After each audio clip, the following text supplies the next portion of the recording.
Hi, welcome to Lasers, Dragons, and Keyboards. I'm Aaron DeMott. I'm Liberty Speidelhart, I'm Josh Hart. and today with us for the second time, we have with us Mary Schlegel.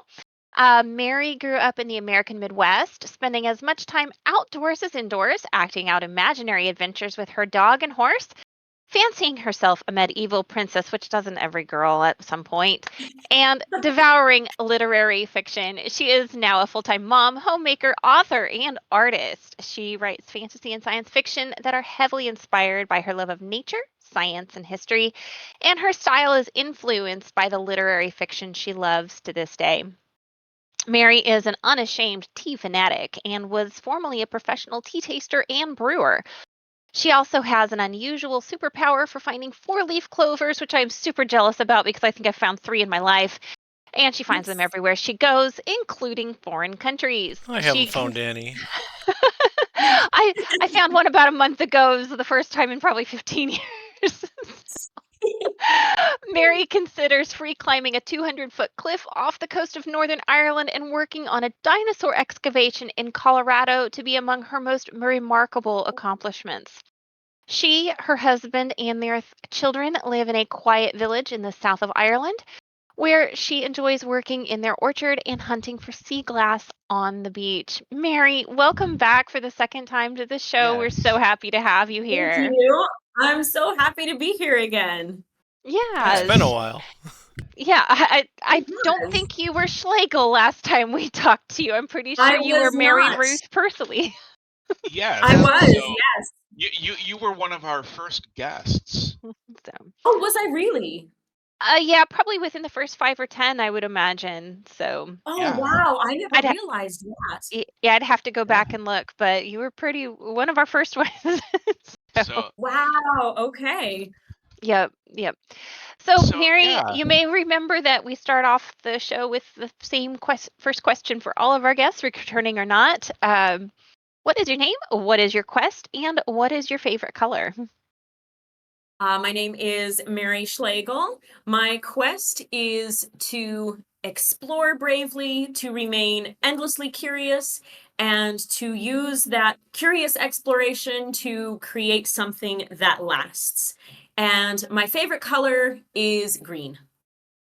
I was just I going to love green say, too. I think it's illegal not to have your favorite color be green in Ireland.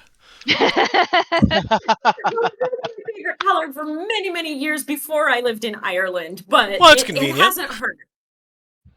Yeah. Yeah, I hear you on that. So Green's my favorite as well. It just, so I was actually wearing a green shirt for the podcast today to be on brand, and my baby spit up all over it like an hour ago, so I had to change. Know of how that course. goes. Yep. Yeah, you too. Um so with all of us being nerds and gaming nerds, something I shared with Mary recently was um a Kickstarter that is sea glass dice, and one of the options is like green sea glass. So I mean, Ooh. it Share just that with me. it's right up everybody's alley. I mean, I don't have any money to buy it It's right now, but I'm so interested. pretty. Yeah. So, Yeah, same. um, so Mary, why don't you tell us about one of your latest projects? You were saying that you had a couple in the hopper.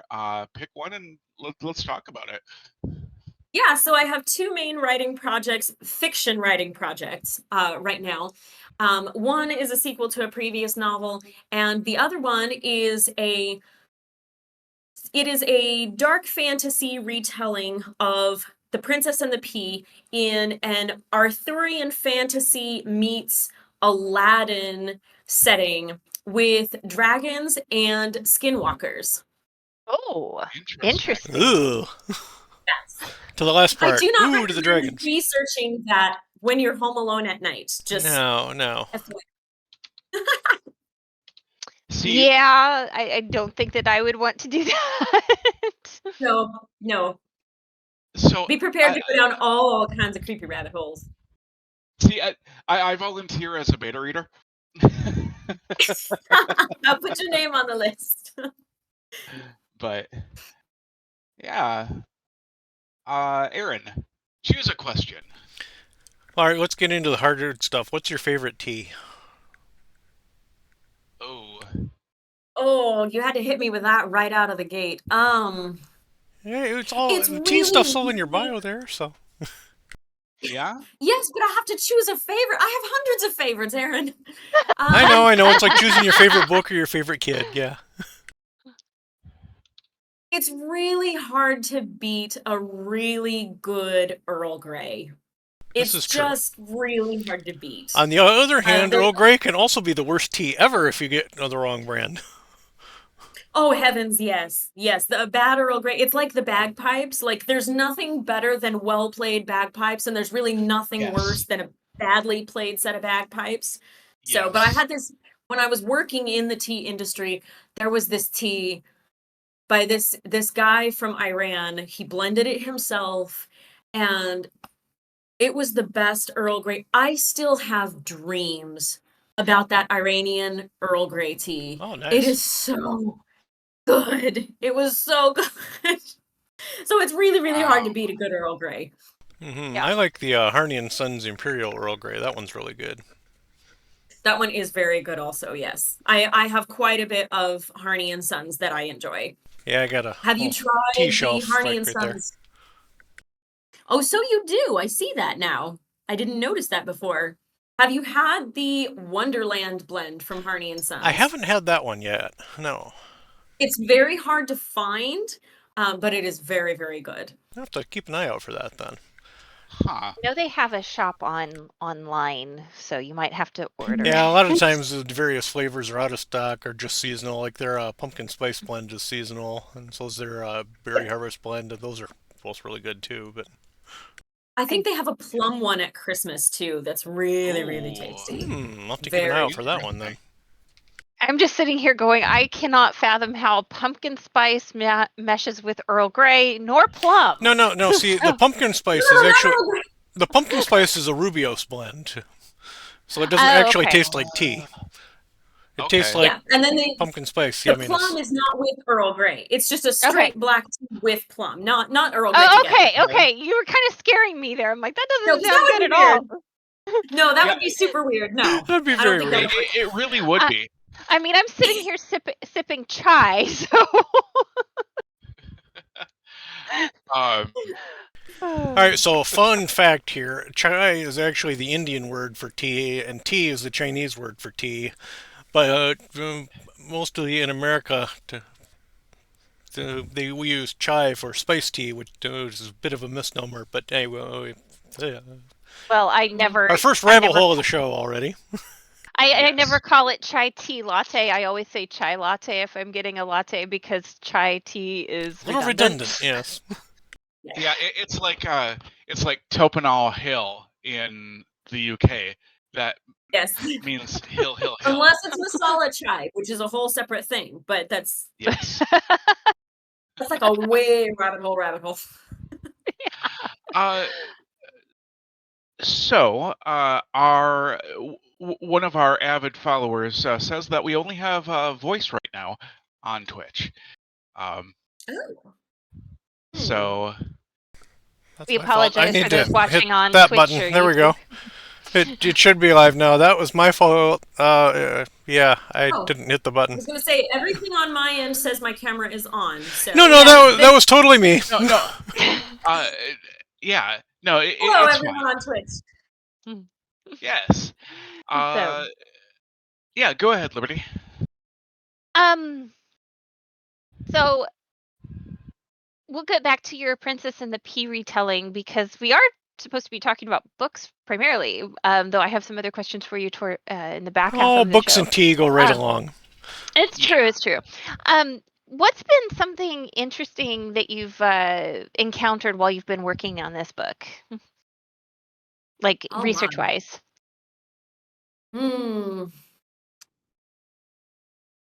I mean, you said something about not looking at Skinwalker research in the middle of the night, but researching Skinwalker lore, yeah, my initial inspiration for choosing to use Skinwalkers in this story, I needed something kind of werewolf shapeshifter-ish.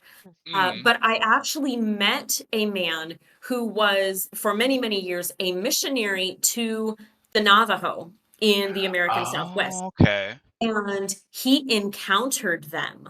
Oh, wow. He had moved, this was when I still lived in Missouri. And I encountered him. He had to move there for medical reasons. He had to move away from the area. And once he started his work in the community and began preaching the gospel and making converts, the tribal elders were not very happy with him. Oh, And yeah. they spoke to their, I don't know what the culturally appropriate word is, but basically their witch doctor. And he supposedly sent skinwalkers after him. And that man could tell stories that would make, I mean, my skin's breaking out in goosebumps just thinking about it. He could tell stories that would make your skin crawl.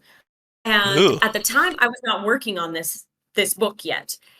But about a year later, when I started working on it and thought, well, I need some kind of shapeshifter creature for this story to work, I remembered that gentleman that I had met who is the missionary to the Navajo. And I thought, that is what I need for this story. And so I started researching it, and it gets creepy, guys. Yeah. Like real creepy. Yeah. Yeah. Very, very creepy. I have a passing knowledge with skinwalkers. One of my favorite book series features skinwalkers kind of as a side thing. It's urban fantasy. Mhm. But that I have never gone down a rabbit trail of trying to research them by any means. And there So were multiple points where, okay, I'm trying to collect this data, and it's very, very hard because they are big time taboo in Navajo culture. You don't talk about them.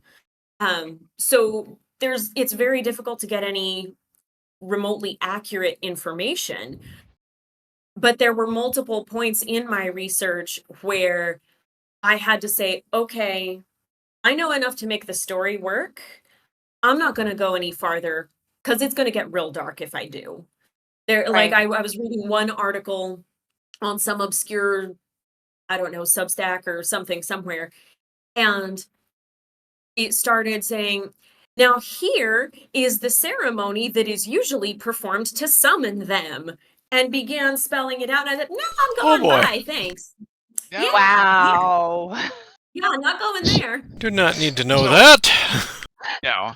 Uh, Nope. so Jackie asks, were you able to talk to any Navajo elders during your research?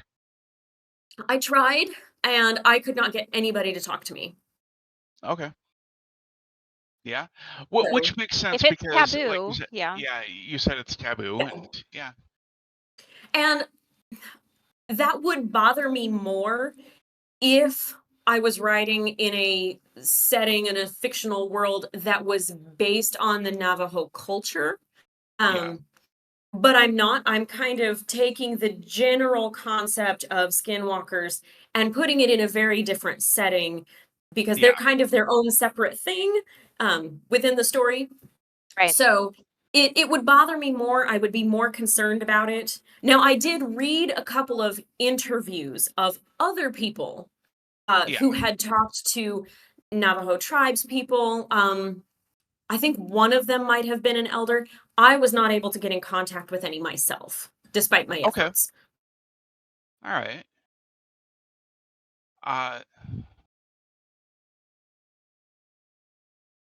so uh, a different sort of question, um, like with this book and others, because like the Prism Conspiracy is still my favorite book of yours. Aw, thank you. Just but like, what's the most difficult thing about writing characters from the opposite sex? Like, do you have uh, problems with that? Um, so actually, most of my characters are men. I personally find men easier to write than women. Okay. Yeah. And I have been told that that could be an autism thing.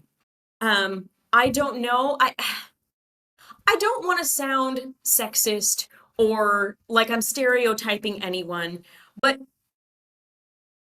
men just make more sense to me than women do. Men are simpler, yeah. Like, I don't mean that in an insulting way at all. Um, it's not, I think that they're simpler, just I understand them more. I always Yeah. found it easier to get along with men, with boys when I was a kid. I always found that easier Me too. than I with, definitely hear you on that. Yeah, yeah. that makes sense. I suppose sometimes it's very challenging if there's a specific story situation. Like, okay, let's say that you're a guy and you really like this girl, but you're not sure, and then she says this. How would you interpret that? I guess there are specific situations like that. Um, but I usually just ask my husband and go with whatever he says, which is maybe not a broad survey, but I know, okay, it's at least realistic for this one guy. Right. And I just kind of Yeah. go from that. But yeah, most of my, like, if you read my book, Son of the Shield, I think there's like 12 male characters and like 3 female characters. So Yeah. part of that is just because of what the story deals with. Like, Mhm. it's the military, it's war, so there's going to naturally be Mhm. more men. But a lot Yeah. of it is, yeah, men are just easier to write for me. Okay. I That makes I can sense. I personally relate to that. I mean, I have my share of female protagonists and everything, but my guys that I write, they're usually a little easier to have things come out. Mhm. So Yeah. Yeah. I don't know if it's kind of the, like, when you're bogged down in your story, you need to take a step back to see more clearly. I don't know if it's a distance thing. Like, it could I'm be. not a man. I'm not Mhm, living inside the psyche of a man, so it's easier mhm, for me to look at it from a third party perspective, and I'm just too deep inside that, I don't know if it's that, or mhm. I don't know. But I'm glad Yep. somebody else understands. I've always kind of felt like that ever since I started writing. Once I started switching from female to male and back again, protagonist, it's like, yeah, I actually prefer my men most of the time. Not all the time, but Mhm. most of the time. Yeah, yeah. So I definitely get it. Yeah. So Yeah. Aaron? we can't hear you. Yeah, if I leave my microphone on all the time, I get a bit of an echo. So and then I forget to turn it back on, and everybody's like, "Are you Oh, yeah. there?" Like, kind of. Are you still there? Am I ever really all here? And probably not. Are any of us? Oh, here's a fun one. What's your go-to snack while writing? Ah. So I'm a little scared because I don't know if I'm going to be able to find them in Ireland or not. But back in the States, there are these chocolates. It's a dark chocolate cover around this little chewy candy that is pomegranate flavored. Hmm. And it Okay. Oh, is yep. so good.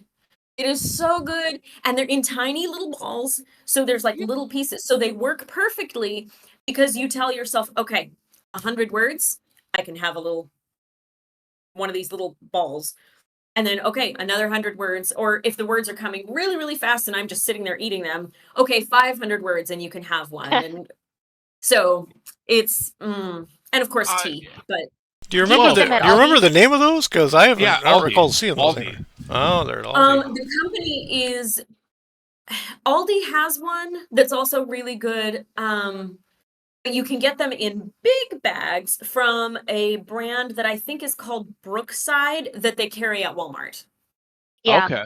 I know they sell the large version of that at Costco as well. So Okay, okay. Yeah, yeah, I've never recalled seeing those, but I'll have to look for them yeah, now, and we'll Yeah. Look, take a yeah. collection and ship it to them. And you'll probably receive a melted puddle.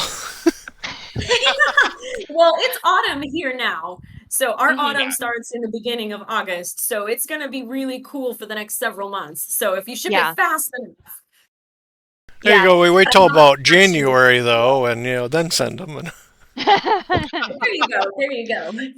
So, Yeah. where I'm from originally in Wichita, they have a candy store And as opposed to the ones that just have a little pomegranate flavored Mhm. center, there's a company there in Wichita that actually has the pomegranate seeds in the middle Oh. of it. Ooh. Oh. It's amazing. I don't get them very often because my dad doesn't live there anymore, but they're Then you've got that little amazing. bit of crunch too, as well as Yes. the Yep. Yeah, oh, that sounds so amazing. it does. So Nifty Nut House in Wichita, Kansas. If you can get them shipped overseas, it's definitely worth it. Or if I ever happen to be in Wichita, I don't know why on earth I would, but if I ever happen to be in Wichita I again, mean, I'm from there. I haven't been there in like 5 years, 6 years. And I live like 150 miles away. So You know, we'll put together a goodie bag and send you some random stuff. I will And we'll not put argue one with you. random melted crayon in the middle of it just for funsies.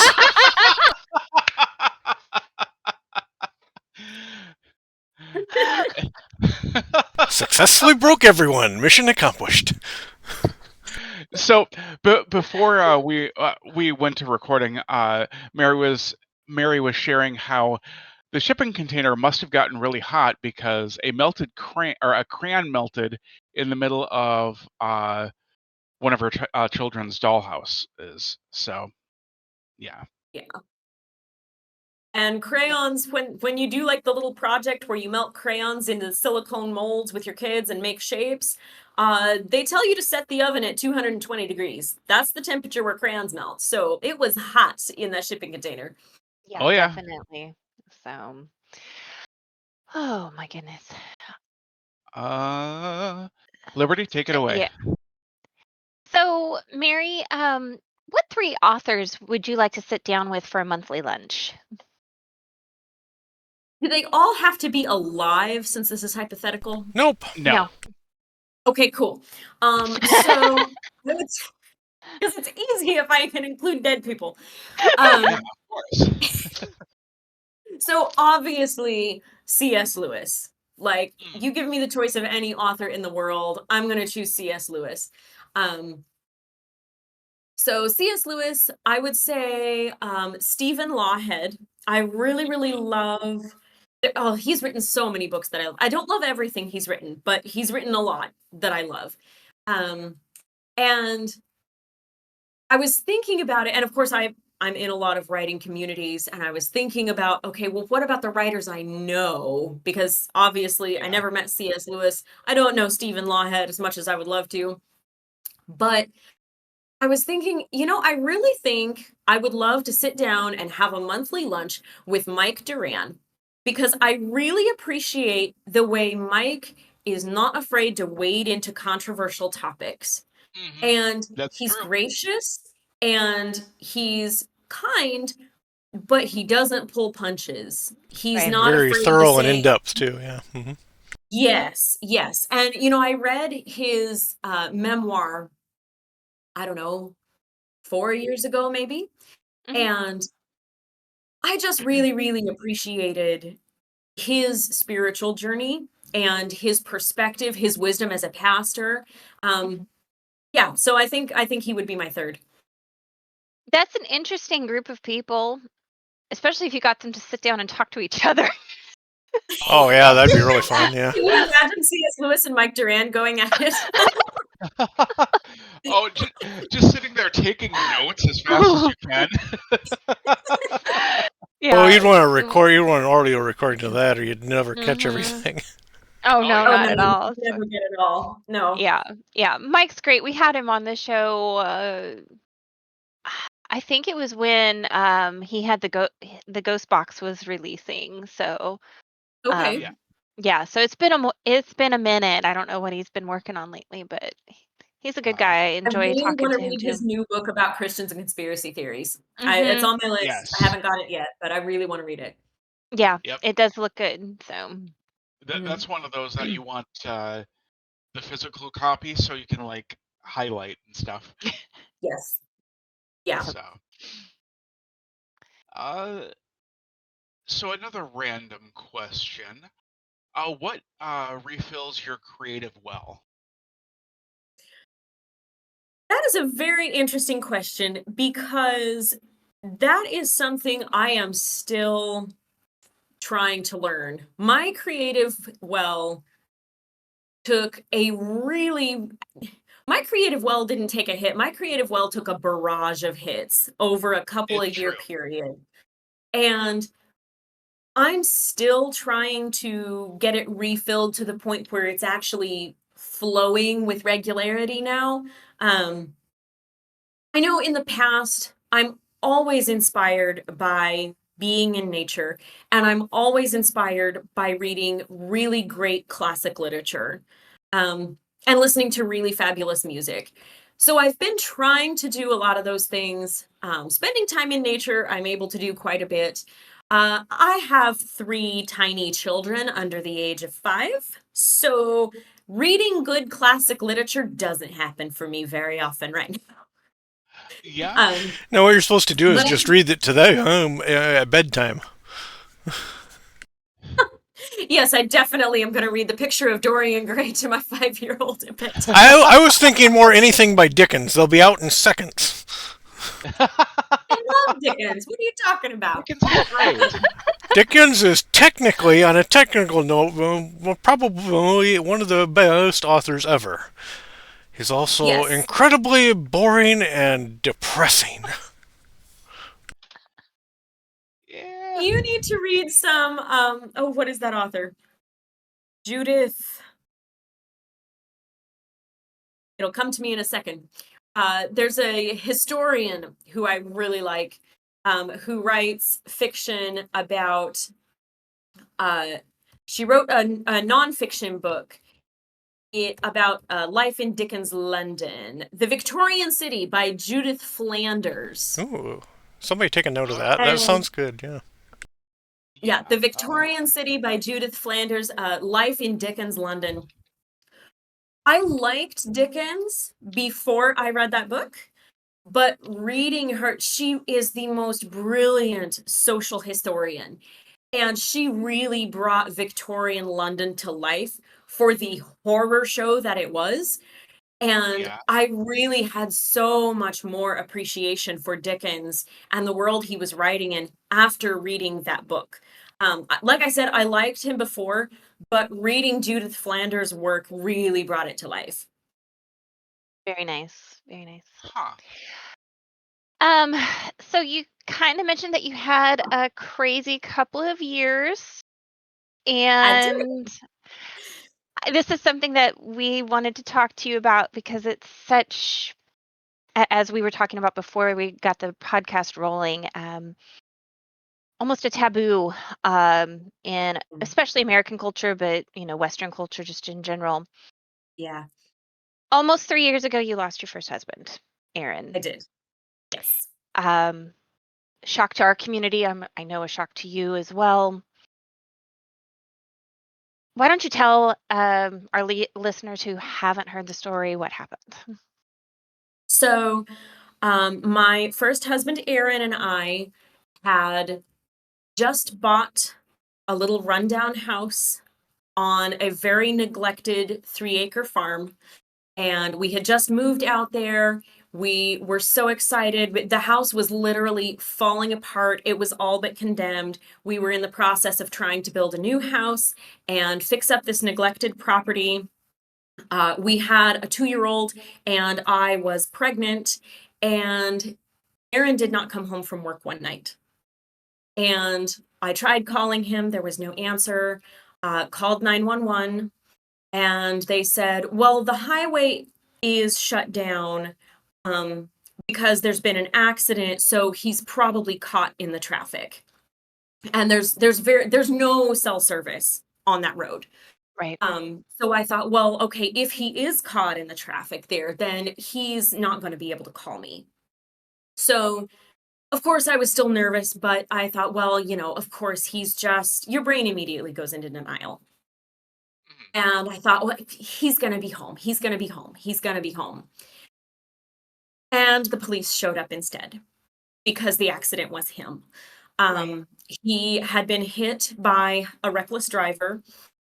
By God's grace, he was instantly unconscious. He never felt a thing. He didn't have time.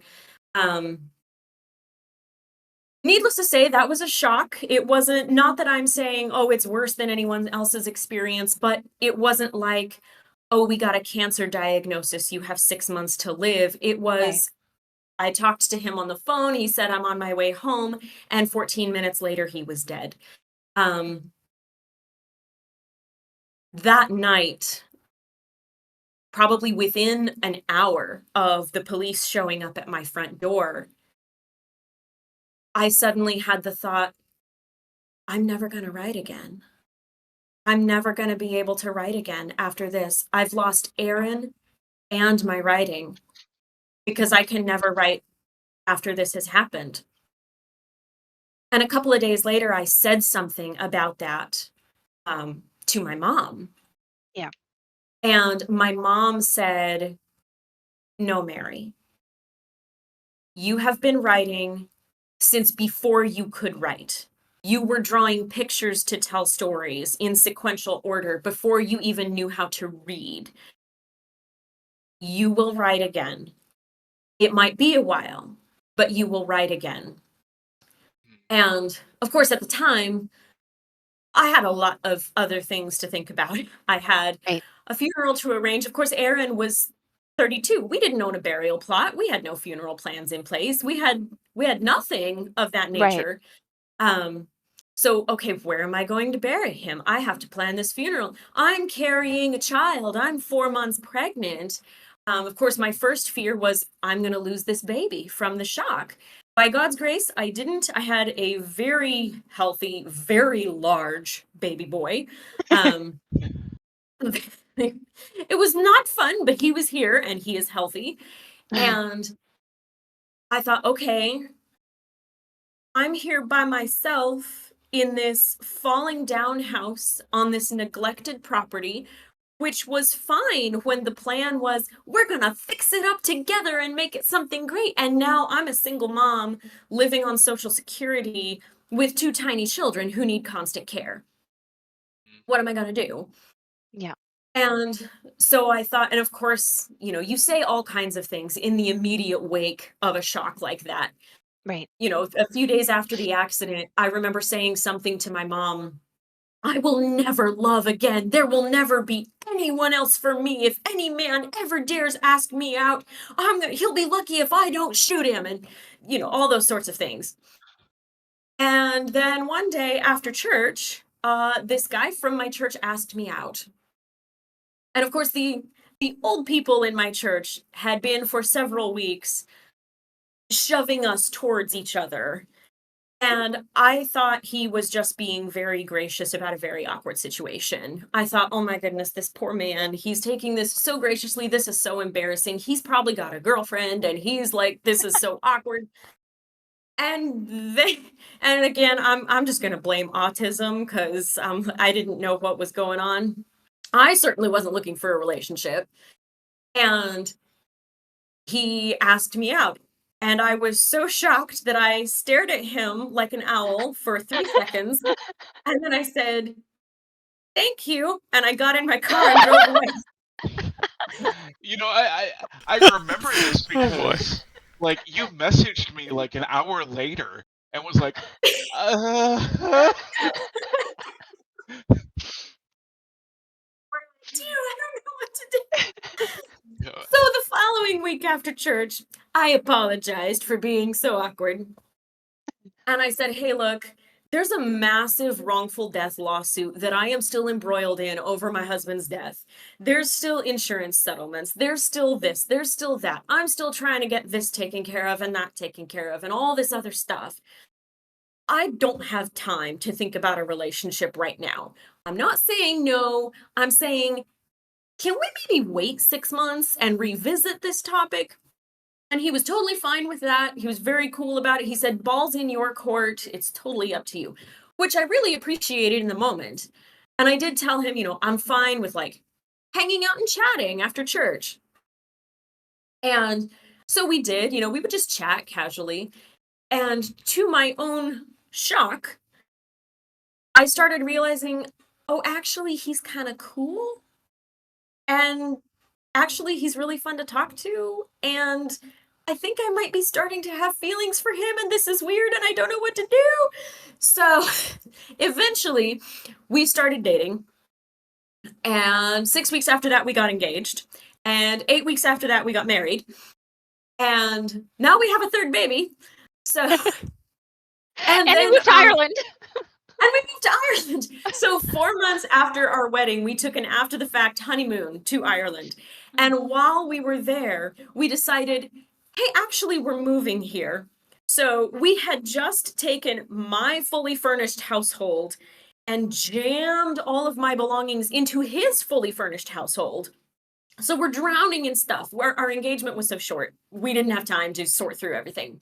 Okay, well, whose reading chair do we like better? Let's keep that. It was just put it all in his house. So we thought, okay, now we're moving overseas. Now we have to ditch 2 households worth of stuff. So we spent a year processing through all of that, making all the preparations to move. He adopted my 2 children from my first marriage, and it was just a really big ordeal. So I go from, okay, I have all the stress and strain of we're buying our first house and it's ramshackle and we're going to have to rebuild or we're going to have to build a brand new house and we got to fix up this old overgrown orchard to, oh no, my life has entirely exploded and I am completely bereft and in shock and grieving. And I'm pregnant and now I have 2 babies to raise by myself to, oh, now there's this new life. Okay, I have a husband again. This is wonderful. Oh, also, I'm having another baby. Oh, also, I'm moving across the ocean. All of that to say, yeah, creativity has not been happening a whole lot for the last couple of years. Gee, I wonder There's just why.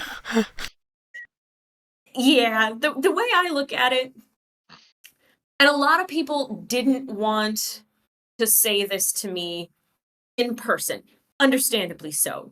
But after my first husband's accident, I started hearing through the grapevine, people started talking and saying things like, you know, Mary was a good writer before. This is going to make her writing phenomenal. Because, if you look at the great writers of history, not that I consider myself one, but they've all been through tragedy. They've all wrestled with horrible stuff. And I think the writer's mindset of being willing to dig into that, not just gloss over it. I think if you approach it with curiosity, there is a lot to be gained from those experiences. Not that I recommend or wish those experiences upon anybody, but I think eventually my writing is going to be a lot richer for the experiences that I've had, even the tragic ones. But yeah, we're not back. We're not all the way back in the saddle yet from where we were before. Not the least of Right. reasons being I have 3 children under 5. Right. Of course. I mean, And that's a handful. Trust me. I know. I know what I've been through in the last 5 years, 6 years, whatever it's been. I think, and this is kind of my own advice to you, all of us authors that go through tragedy, upheaval, whatever you want to call it, we have to take that time to decompress from it. We can't just Yeah. push through. I'm publishing, Josh and I are publishing my first book in 5 years this fall. And Wow. yeah, because I already had stuff in queue when I was going through all of the nightmare that I went through in 2020. So I had published 5 books in 2020 as I was going through Mhm. my crap that I went through. But the point is that it takes time to put those Yeah. feet back in front. You have to set new habits.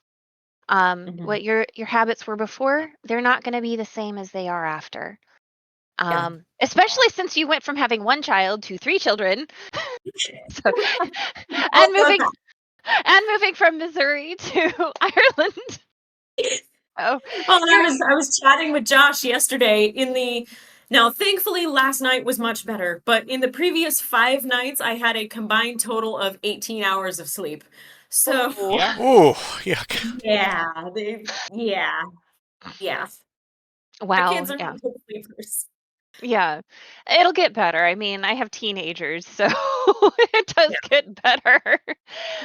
But the thing is Yeah. that you do have to, just take it one day at a time, and they're not always going to be little. And, I don't know Yeah. how many more children you and Austin are going to have, but, they're not always going to be little. Yeah, once they get to Yeah. be teenagers, you can't get them out of bed. As long as they're quiet in their beds, I don't care. Yeah, Yeah. yeah, yeah. So, See, um, I have this picture of like a house full of children just hanging off a orchard that you have there. So maybe. So, That's um, not too far off. yeah. So something else that I've been curious about, and if anybody else has any questions, feel free to jump in. But Aaron was an author as well. Um, I can't remember how many books he had. At least two, three. He had only published one, Okay. um, but he had completed the first draft of Mhm. a novel. His published book is nonfiction. It's Right. related to writing, but it's Mhm. nonfiction. Right. He had completed the first draft of two novels, Hmm. but neither of them were published yet. Right. yeah. Um, I know he had just the one book then that was out. How would you recommend, writers who are married to writers or non-writers who are married to writers, you know, go about managing the published works, as it were, um, of their spouse, of their loved one who passes after the fact? Do you have complete control over his work? Are you planning on publishing his novels posthumously? What's going on with his stuff then? So, first of all, disclaimer, this is not legal advice at Yes. all. I am not an expert in copyright law. I am not a copyright attorney. So please check all of this with your attorney. Yes. So we're covered there. Um, so I currently have complete control of Aaron's published book because we created our own business to publish it ourselves. And we were legally registered as joint partners um, for that company that published it, the LLC that we started ourselves.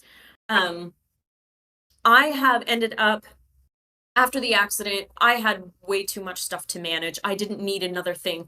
I closed the LLC, but our imprint that we used to publish our books still exists. And so I have complete control of that. Right now, I have it set up so if I sell any copies of Aaron's published book, all of those proceeds are put into accounts for his children. Um, so that is just the way I set it up for now. Um, as far as his unpublished novels, a very good friend of Aaron's reached out to me after the accident. They had been talking about his novel that he had just finished. Yeah. And his friend reached out. He has his own small private publishing company as well. He reached out and said, "Hey, I know Aaron had just finished this. I know he really wanted it to be published. I will help you if you need help editing, if you need help with cover design, if you need help with any of the technical aspects. I will help you, and all of the proceeds will go to the kids." Um, I still plan on doing that at some point. Because obviously Aaron was so passionate about his work, and Aaron was I know I'm biased, but Aaron was a really good writer. He was a really, really good writer, and he wrote the most beautiful stories, and they deserve to be published. That was his dearest dream, was to see them published. I want his kids to be able to see them published. Yeah. I just have not had the capacity to do it. right now. I Right. mean, first of all, Understandable. Yeah.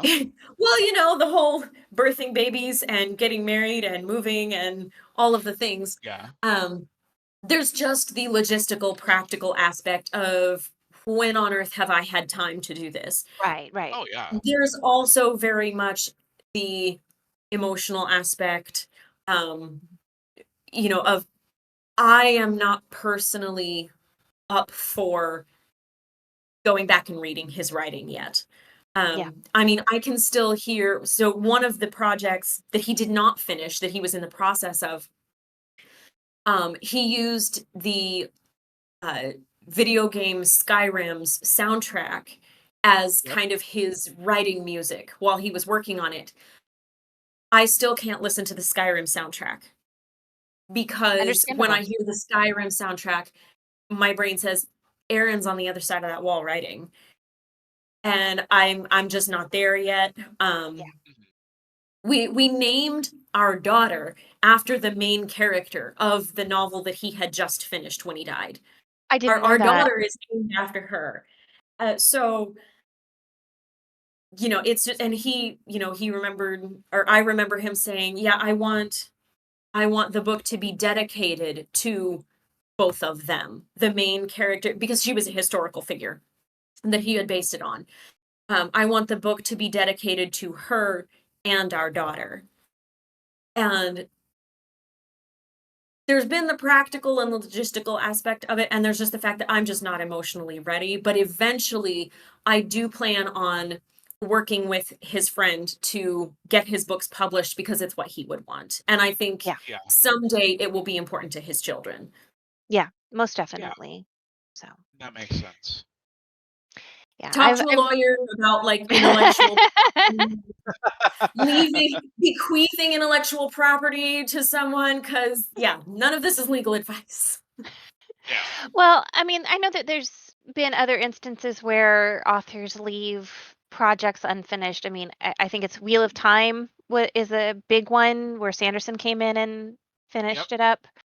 Mhm. So I mean, it's not unprecedented, but you know, Mhm. you're our friend. So it's like we can pick your brain. We can't pick, Sanderson's brain. Yep. Yeah, So, yeah. As So far as the things that Aaron left unfinished, um,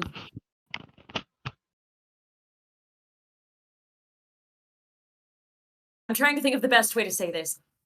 I nagged Aaron a lot about the fact that he needed to write more things down than he did. So much of his ideas and his concepts for things he was working on currently or planning to work on in the future, he carried them all in his head. yeah, And I don't have access to him anymore. yeah, And yeah. I told him there were multiple times through his life, I'm like, babe, you're gonna forget this. You need to write it down. You're obviously, I didn't know what was gonna happen, but you're gonna right. forget. Oh no, I won't forget. And true, he didn't. He remembered, he carried all this stuff around in his head, and now nobody has access to it.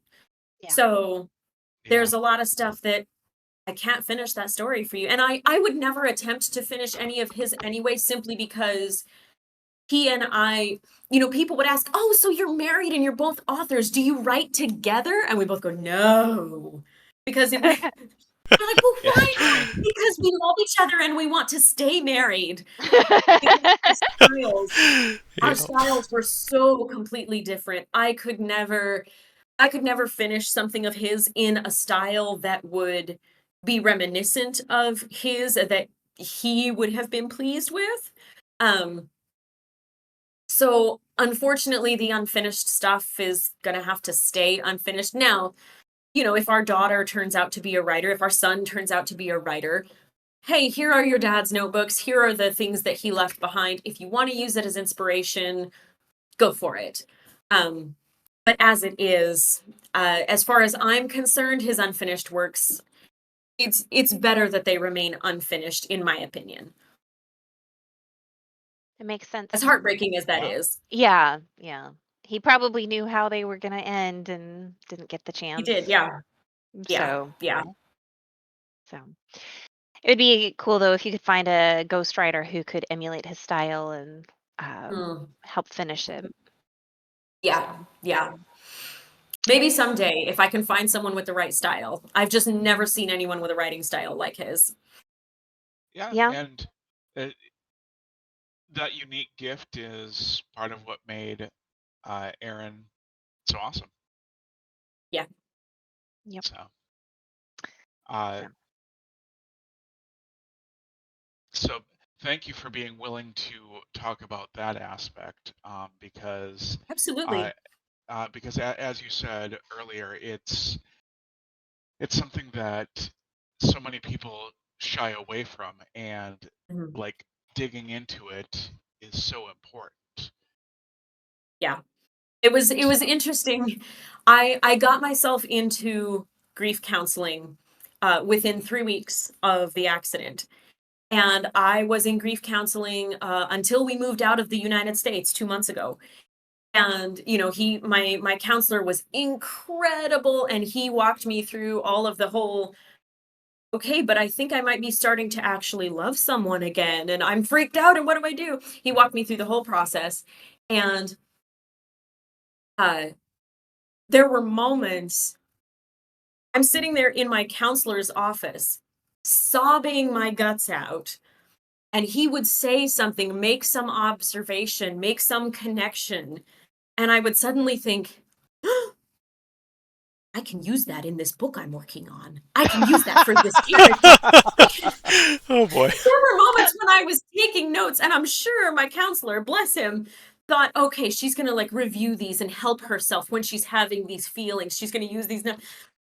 No, this is for a character in my story that I'm writing. I can That's tell you good. something that completely relates. So I've been in therapy for 5.5 years, following everything I went through. And I had my last session with my therapist a couple of weeks ago, and before I got off the phone with her, I'm like, oh, by the way, I'm in this D&D campaign right now, and I'm playing a Klingon therapist. I bet there was silence for a minute or two after that. Well, I mean, it was the end of the session, so she kind of had to go, but yeah, it's like, Yeah. it's funny, in therapy, you end up learning so much that you end up becoming, almost qualified to be a. In Yeah, some ways, So, yeah. yeah. but it's funny, I've made those connections all the time, in my own therapy, oh, I can use this in a book, or oh, that Yep. might Mhm. actually help that character. Yeah, I should really implement that with that character, not so much me, but my Yeah. character. The big thing for me was everyone is writing flashbacks wrong. Oh, Because yeah. just not to make a big deal out of it or anything, but for a while, there was a period of time when I began a few months after the accident, I began experiencing flashbacks of the moment that the police came to the door and told me what had happened. And at first I didn't know what was going on. I'm like, what is happening? Why is this? What is this? And I talked to my therapist about it, and he said, yeah, those are, you're having flashbacks. And when I told him and he confirmed, yes, those are flashbacks, my first thought was, "Oh, nobody writes these correctly." That was my first, not, "Oh my goodness, I'm having flashbacks. What do I do?" It was, "Oh, everyone's doing this wrong." I've said for a while, if you've learned something from Hollywood and only Hollywood, you've probably got it wrong. Yeah. Uh, first aid. First aid. My number one advice to other writers is, for the love of all you hold dear or sacred, take a first aid class. Because Yes. people write the most appalling things in first aid scenes in books. Oh, sometimes it's laughable in a serious moment. You're just dying laughing. It's like, Oh that my wasn't goodness. happen. Yeah, no, you are not cauterizing a gunshot wound with a piece of chicken wire that you heated over a Bunsen burner. You're not. No. No, no. Yeah, Wow. first aid class, guys. Yeah. Go to therapy, take first aid, you'll be a great writer. Yeah. Yep. I definitely agree with that. So, Uh, so I know this is extending things a little bit, but a question did occur to me, I guess. So you know, you you remarried and all that, and uh, we sometimes ask, how does your family support your writing journey and all that? Mhm. How has that been with getting remarried and in the grief process and all that? Mhm. Like, is your husband like how does your husband support you in that journey, or how has he? Oh my goodness. I so I never really thought I would get remarried. Of Yeah. course, in the beginning, of course, no, I will absolutely never love again. There will never be anybody but Aaron. And then reality starts setting in, and you realize, oh wow, being alone really sucks. And I don't like being alone. right. Yeah. And, not that I necessarily wanted at that stage to be with anybody but Aaron, but I realized, wow, I also really don't want to be alone.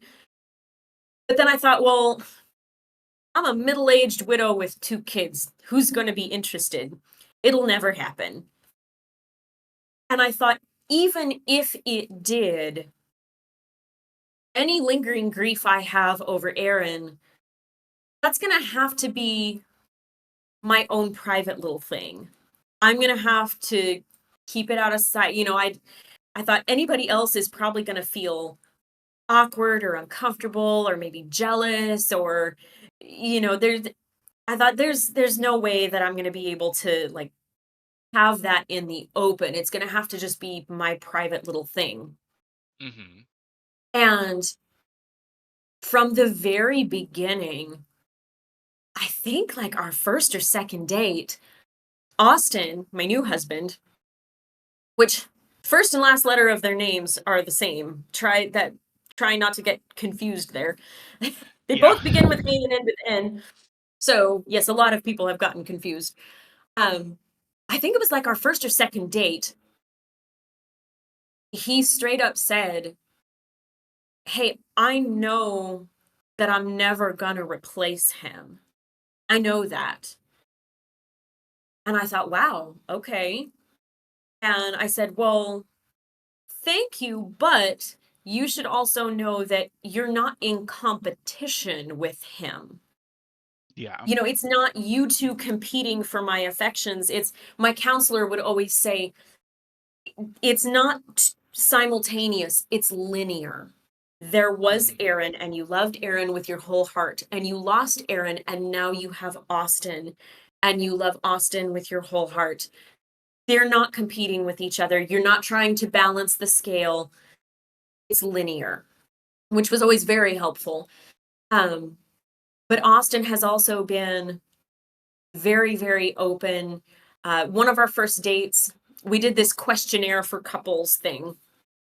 And one of the questions was, is there anything important that your significant other should know about you? And at that point, I was still having flashbacks with some frequency. Um, Now I'm at a point where I might have a flashback every couple of months. But back then, it was happening multiple times a week. Yeah. And so I told him that. I said, I experienced this. There are certain things that will pretty reliably trigger it. But then there are some things, sometimes it just comes out of nowhere and I don't know what triggers it. Yeah. And he said, that's totally fine. Now, when that happens, do you want me to be there with you? Do you want me to leave you alone and give you space? What do you need in those moments? And that really made an impact on me that he wasn't, okay, here's a certain way you need to be. It's, what do you need from me? And, Yeah. there were moments when, in our relationship, we were driving around somewhere and my first husband drove a very distinctive car. Distinctive because it was very old and very beat up. And there are almost none of them left on the road today. Um, but anytime I saw the type of car he drove, immediate flashback and would just weird me out. And I didn't even say anything. Austin figured it out. That every time we drive past this kind of car, she gets like this. And he would just reach over and take my hand. And that really, he never ever put pressure on me to not be sad. He never put pressure on me to get over it faster. He was always very, there were moments when I had moved down to seeing my therapist maybe once every few weeks. And there were moments when Austin would say, "It seems like this is really bothering you. I think you need to go see your therapist about it because I don't know how to help you." Mm-hmm. So he's been very, very, so unbelievably gracious and understanding. Right after we got married, I started having nightmares in which my first husband would show up alive in my life with my new husband. My first Yeah. husband would show up alive and think that he was still married to me. And I would wake up from these nightmares and not know what was real and not know who I was married to. Ooh. And if there's Wow. anything that's going to make a spouse feel uncomfortable, you would think it would be that, right? Like, I don't Yeah. remember who I'm married to. I thought I was with this person and now I'm with this person. And he never once said anything, let it bother him. If I woke up from a nightmare, he would feel me jump awake or something. He would just roll over and hold me. And Yeah. that was it. And say, "Do you need anything? Can I do anything?" And there was never anything else. Yeah. And just having the space to heal, to, if there's something I still need to grieve, he gives me space to grieve it. Um, he doesn't feel threatened. I'm telling you, everybody talks about, "Oh, here's what I look for in a man." Look for maturity and security. If a man is emotionally mature and he is secure in himself and in his relationship with you, you've got it made. Because anyone less mature, less secure, I am certain would be jealous. Like, you're having dreams about your previous spouse and you're not That'd sure if be you're married to me or understandable too. Yeah. Yeah. yeah, completely understandable. So he has just been so understand. Yeah, that's the only word, understanding of everything. The fact that I can't control the fact that sometimes I still have flashbacks. I can't Yeah. control the fact that, I was telling him just last night, there was an issue with our daughter. And I told him just last night, losing Aaron was awful. Watching my daughter go through losing her daddy is 100 times worse. And I would Mm-hmm. rather go through the awfulness of losing Aaron 100 times than to watch my little girl have to go through it. Mm-hmm. And he has been so kind. And I mean, he adopted both of Aaron's biological children. So, he's made them his own, but he is so gentle with Shanina. He is so just understanding. And when there's an issue, there's a lot of, as you can probably imagine, there's a lot of behavior issues and developmental issues that have stemmed from something so traumatic happening when she Yeah. was 2. She was 2 Yeah. years old and daddy just didn't come home one day. And she can't understand, who are these men in uniforms who are in my house? Now my whole family's in my house and everyone's crying. What's going on? And why isn't daddy here? She couldn't understand any of that. Mm-hmm. So just the patience that he's had and the kindness. Mhm. And I mean, I'm blown away every day by Yeah. how accepting and understanding he is. And I feel like I'm rambling at length, but I'm really just so proud of him and who he Mhm. is, and just the help that it has been to me and to our daughter in our grief journeys with Yeah. trying to process this. I think we would not be anywhere near as healed and whole as we are without my new husband, Austin. Yeah. Yeah. I Anybody else need a Yeah. group hug right now? Or I is mean, it just me? I've been wiping at my eyes this whole segment, but gotta do it again. Josh and I got to meet Austin about almost a year ago now. We met Not that halfway. long. It has. It was Yeah. in September Oh of my last year. goodness. Yeah. Oh So my goodness. you were like out to here with baby number 3. Yep. Oh my Uh, goodness. but yeah, I got that sense out of him that, that he was just the most gentle man. And I mean, I say the same thing about Aaron. He was an amazing, kind-hearted man, and it, I feel Austin. He's not the same, but I can see why you and he fell together. So You Yeah. know, I actually joke about I never thought I was the kind of girl who had a type of guy. I never because like I don't care what he looks like. I don't care what he does for a living. I don't care like what he likes to Mhm, do in his free time. Like, is he a Christian and is he gonna be a good dad? Then I'm good. Like, mhm. those are my qualifications. Yeah.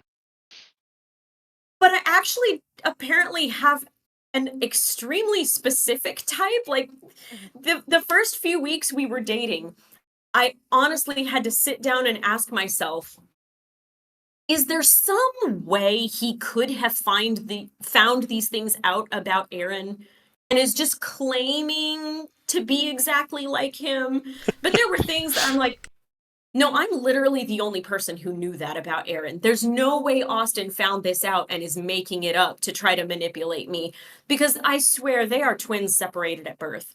There are so many things, so many things. Their birthdays are 1 day apart. Oh wow. Okay, that I didn't know. Same Wow. year? Yeah.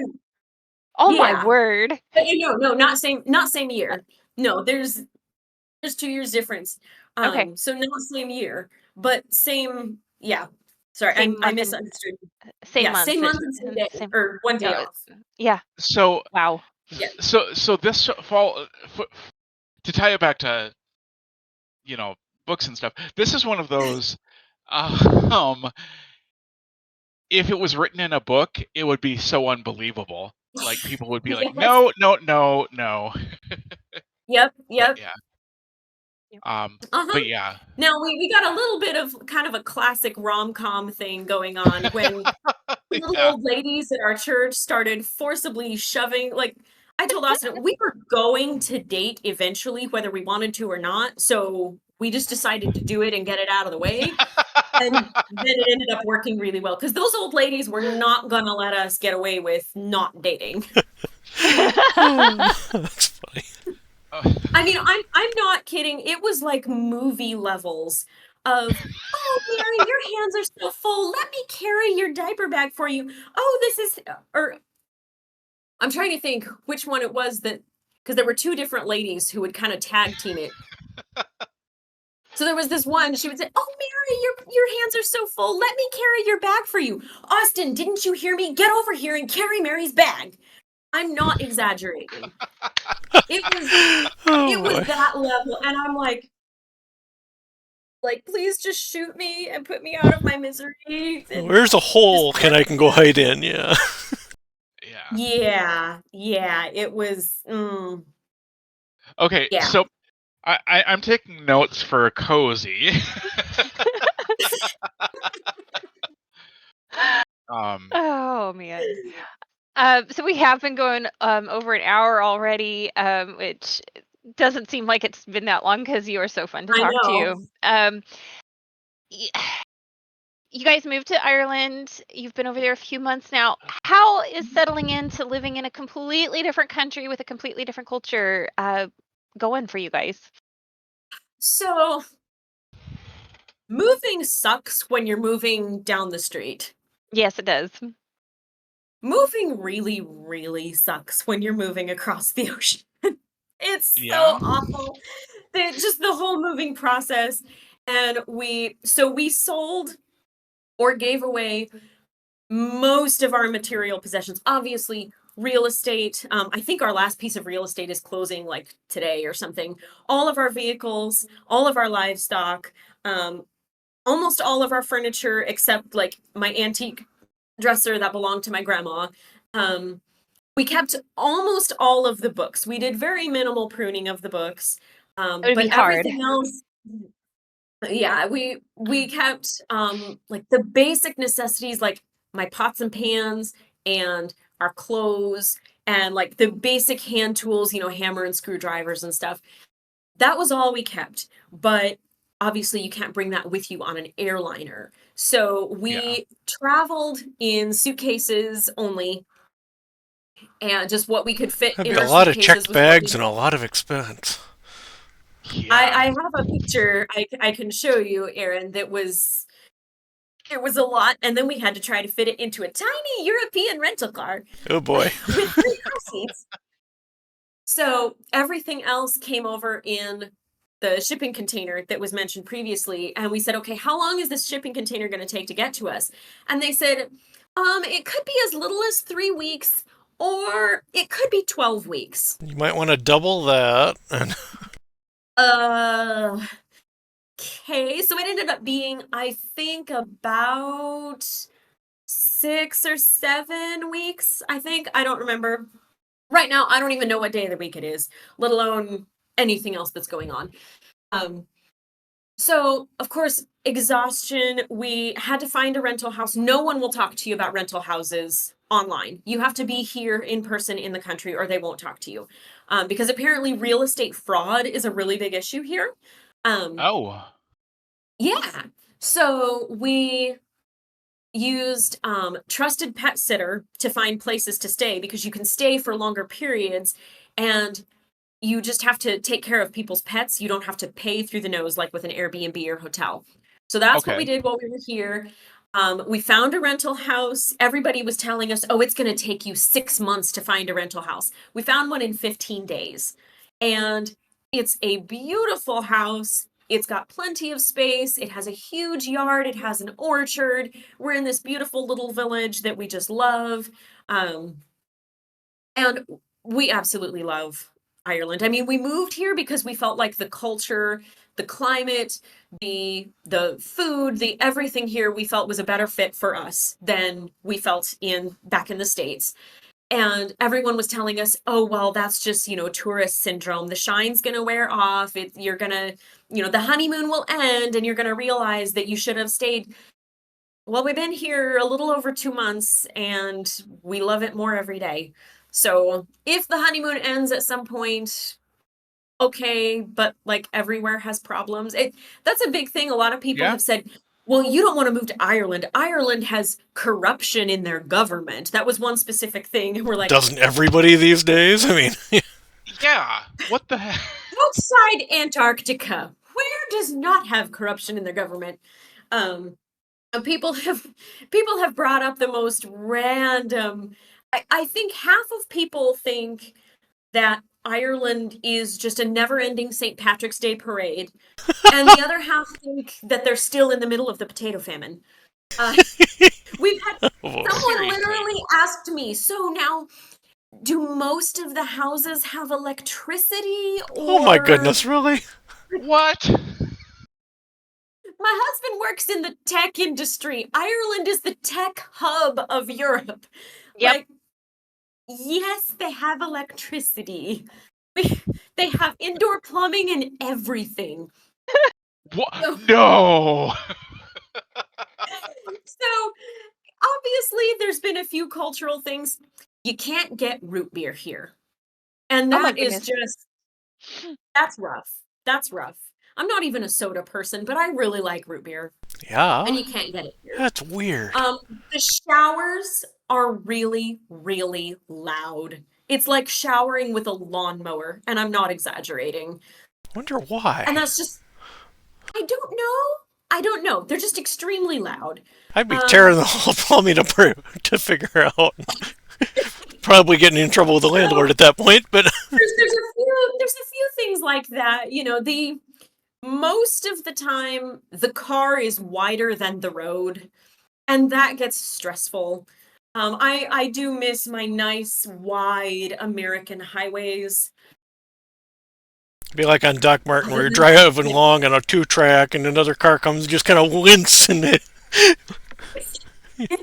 that's very much how it is. Austin told me, I wish I could see the traffic cam footage at all the intersections of your expressions, because in every one of them I would be sitting in the passenger seat going, like that would be me in all the traffic cameras. Oh boy. So right after we moved into our rental house, the stove died and we had to have it replaced. And the technician who came in to replace it, we were talking to him about that, and he goes, "Just aim for the gap and you'll be grand." And we're like, "Okay, just aim for the gap, I guess." He goes, "Oh, it always works out." I'm like, "Head-on collisions do not always work out." Like when the road is this Yeah. wide and their car is this wide and there's two cars, that's not gonna just work out, but so far so good.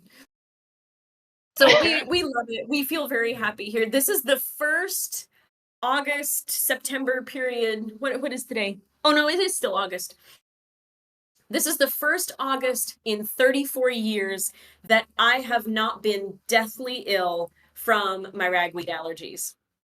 Woo! And I definitely hear you on that. I mean, mine have kicked in, so I got sick with seasonal allergies when I was 3 years old, and I have been suffering with them ever since, and this is the first August in 34 years that I have not been sick, and I'm like, "You know what? No notes, no complaints. I'm happy." yep, definitely hear Yeah. you there. So, So, uh, Aaron, want to take us home? Sure. Where can we find your work at? So right now the best place is just Amazon. I am still trying to work out all the logistics of having moved to another country. So, in the States, we have Amazon.com. Here, it's kind of the same but different. It's Amazon.ie over here. So, I'm still trying to figure out, okay, but is my Kindle Direct publishing account still the same? I'm still trying to figure that out. Mm, The printer that I used outside of Amazon to get my books into, other places like Kobo and Barnes and Noble, and all those places where you can search for my books by title on in any of those places or on any of those platforms. I'm still trying to figure out uh, the Ingram Spark logistics of all of that. I don't know if I can use Ingram Spark from Ireland or if I need to switch to something European based like Book Vault. Um, okay. I've been trying to manage the logistics of moving 3 children. So at this point, my books are still available on Amazon.com, BarnesandNoble.com, Kobo, Kindle, all the normal things. Books a Million, I'm like 99.9% sure it should still be there too. Other than that, I don't have a website right now because I'm still trying to move everything over. I will say, if any other writers out there have ever considered moving to Ireland, if you are a author, visual artist, musician, anything like that, you can apply for a certain program that the Irish government has. And you are, because the Irish government wants to support the arts, you are income tax free for the first 50,000 euro you make per year. Ooh. Nice. So, yeah, Hey, so as long so as you don't like, Liberty. No, we have a different place that starts with I that we're looking at. As much as I love Ireland, I've never been, but I'm of Irish descent as well. It's like, didn't you say your uh, ancestors were from Blarney? Because Blarney is like 20 minutes down the road from me. allegedly, my Ooh. family owned Blarney Castle. Hmm. That's Yeah, amazing. Yeah, allegedly. it's I don't know how literally, far I don't back it have goes, to. but yeah, the McCarthy family. I'm descended from. yeah. So, yep. Yeah, literally drove past Blarney Castle yesterday. So that's Love very it. cool. You can come and reclaim your homeland and I'll help. I would love to do that, but I think the Irish government would probably have something to say about Blarney Castle specifically. Since it is like a national treasure or something. Yeah. It's just a little, they make just a little bit of money off the tourism there. Yeah, just a little. Okay. So I know my family went and visited about the time you moved over there, and went Okay. and they were like traveling all in the same area that you were moving to, and it's like, I wonder if they passed each other like in a pub or Yeah. Oh, probably. You have but a Substack though. I do, yes. And for some reason, I did not think to actually pull that up and get a link. So, oh yeah, it's just Substack. At Mary Schlegel author is my Substack handle. I just pulled it up and looked because I don't remember my own Substack handle. Oh, nobody does. Yeah. Yeah. So, Okay, yes, if you search I don't anyway, but Yeah. hey, mine's just my name, not even author. So Liberty Heart author or Liberty Heart. So Yeah. there I have you to look up. go. I'll I try have and to get look all up that in the show flashes. notes down there. So Yeah, I'll get Yeah. show notes going. So it was great talking to you about life, the universe, and Ireland. Likewise. Um, yeah. So for our listeners and watchers, we are working on some things behind the scenes, and we will hopefully be back to regularly scheduled episodes soon. hopefully, Please check out Mary's stuff if you haven't. She is an amazing author, and I'm not just saying that because she's family. sure, Um, sure. and check out our stuff too. Not blood family, but adopted family. So, Exactly. So, so before we close out, Aaron, do you have anything you want to promote? No, other than books in general. Okay. I've got something that should be coming out soon, but should be Ooh, is kind of the key phrase here. something coming out soon. That's Yeah, positive, right? the sequel to A New Threat, and you can actually Nice. pre-order that right now on Amazon. Cool. So check out my website for I that. like to. Yep. And then Josh's and my Kickstarter, we've fulfilled all of our obligations on that. So that's all complete now. You can, if you didn't get in on the Kickstarter, Wave of Disruption is up for pre-order. That launches on October 1st. So right now, I believe it's on pre-order at Amazon. I don't think I've got it up anywhere else right now, but Amazon for sure, and it should be going up on the other platforms here before too much longer. I just have too many things to do and not enough hours in the day, which nobody here can relate to. no, not at all. So, No. Oh, thank you again for coming on the show, Mary. It was a lot of fun. I'm glad to connect and talk shop with you. Absolutely. Thank you for having me. It was fun. Yep. indeed. Uh, so we'll be back soon with another episode, hopefully with another fun author. We don't usually interview non-fun authors, but this is Yeah. us. So everybody have a great rest of your day and keep writing. See everybody later. Outro. Hi, everyone. Bye.